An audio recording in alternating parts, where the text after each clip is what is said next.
Hey everybody, welcome to my workshop. I'm Chris. This is my very first YouTube video. Not really used to looking at the camera and talking, so bear with me, grow with me, enjoy what I do. Lately I've been working on adding this tail vise to my workbench, which is long overdue, and I've built this entire workbench out of scraps.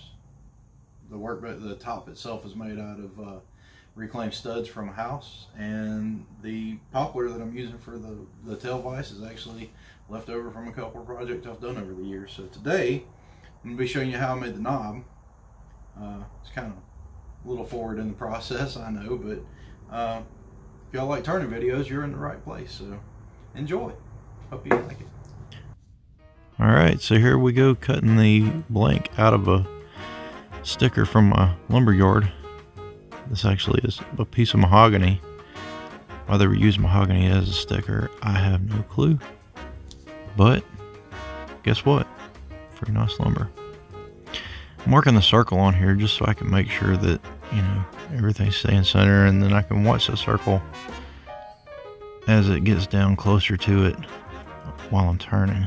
I like to eyeball things a lot.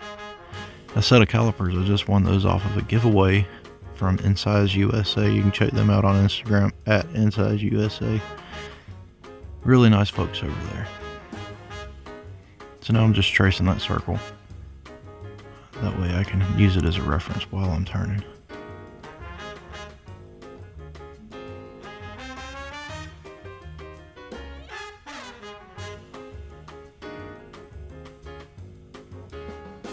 Now I'm just marking the center of my blank, taking it over, and I'm boring out right there because I'm going in an end grain, and in a little bit I'm going to need to go in with a auger and bore it out. So here I'm going into the turning. You can see that circle marked on the end right there. The reason why I bored out the center of it was so that as I'm going in it with the auger, the lead screw's not trying to bite too hard. It tends to try to slip. I find that I'm able to get a better result when I take out the material that the lead screw is actually trying to bite into, and I just go at it with some force. So with the pencil, I just marked out kind of where the screw's going to end up going into, and then where I'm wanting to stop turning for the distance of my knob, and I just kind of use my hand as a guide for that. Switching over to the scraper and flattening it out and putting a little mark in there as to where I'm going to want my through handle to go at. Using the parting tool, just kind of getting down a little bit.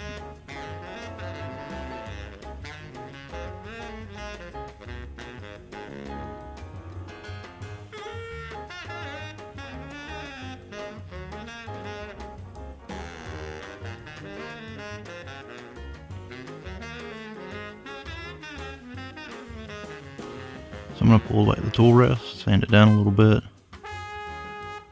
After I got it sanded to where I like it, I'm going to take some shavings and burnish the sides. Just kind of give it that good finish. Here's where I'm boring out what I was talking about a minute ago. And without having the lead screw getting in the way, it's sharp and it takes out that end grain just like a champ. Now I've sprayed some WD-40 in there just to act as a little bit of lube.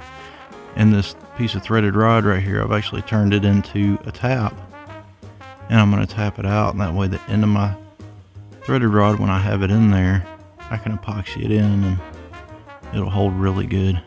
Have a good positive register.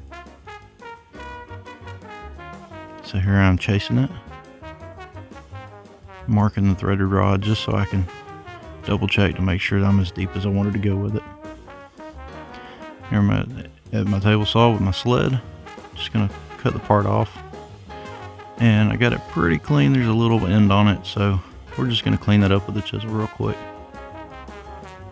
That thumb screw is what I'm using as a tail vise right now until I get my tail vise done.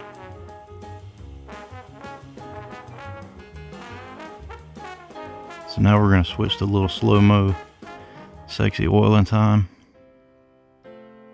This is some bear tongue oil. And I'm just going to rub it in real good.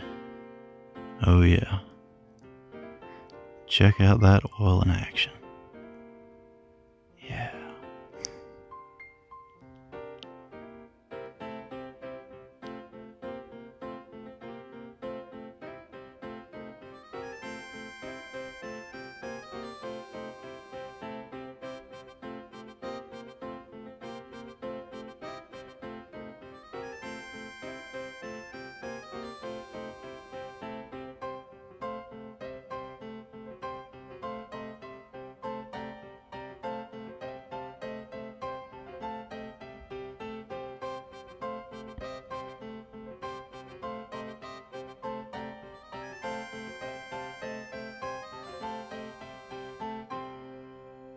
Make sure it's in the end grain really good.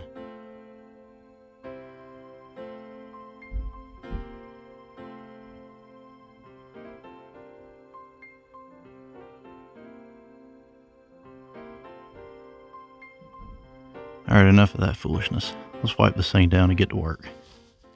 Now here I'm about to bore this thing. I wanted to make sure that my grain pattern was running, like the growth rings were running along with, you know, parallel to the bench. So I'm going to start boring in. And there, a second ago, I just kind of stepped aside and make sure my auger was still going straight up and down. I'm going to square to my work. And I went through until my lead screw started coming out. I flipped it over and went in from the other side just to make sure I had clean holes on both sides. So that's about where it's going to go, but who really knows? That's my tail vise as I have it built right now. It's a full sliding dovetail. I've actually never seen somebody else's that's quite like this. I know my dovetails look kind of sloppy right there, but that's mostly pencil marks that you're seeing.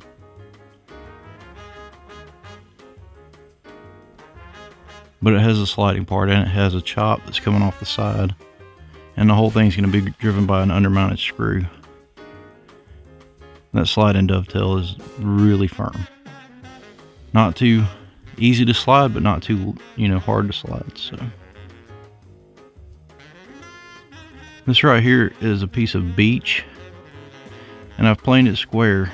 I've bored these two holes through it, tapped both of them. It's kind of an option right now. But this beech will act as a really good nut, and I believe when I do this, I'm gonna mortise it in from the bottom in a sliding dovetail of its own. Here's the knob. You can kind of see the threads in there. Camera's not really wanting to focus on it, but oh well. So there it is.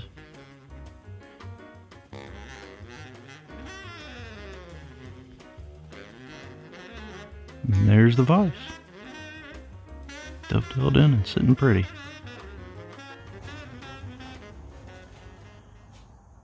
Alright, well that was that. I hope you enjoyed it. I hope I did it justice. And I hope you come back to watch them as I post them. Subscribe. Awesome. If you don't feel like it, leave me a comment below to tell me why. I appreciate y'all stopping by. Appreciate you watching what I've done today. And hope y'all have a wonderful day. Y'all try to stay positive with each other. Spread some love out there.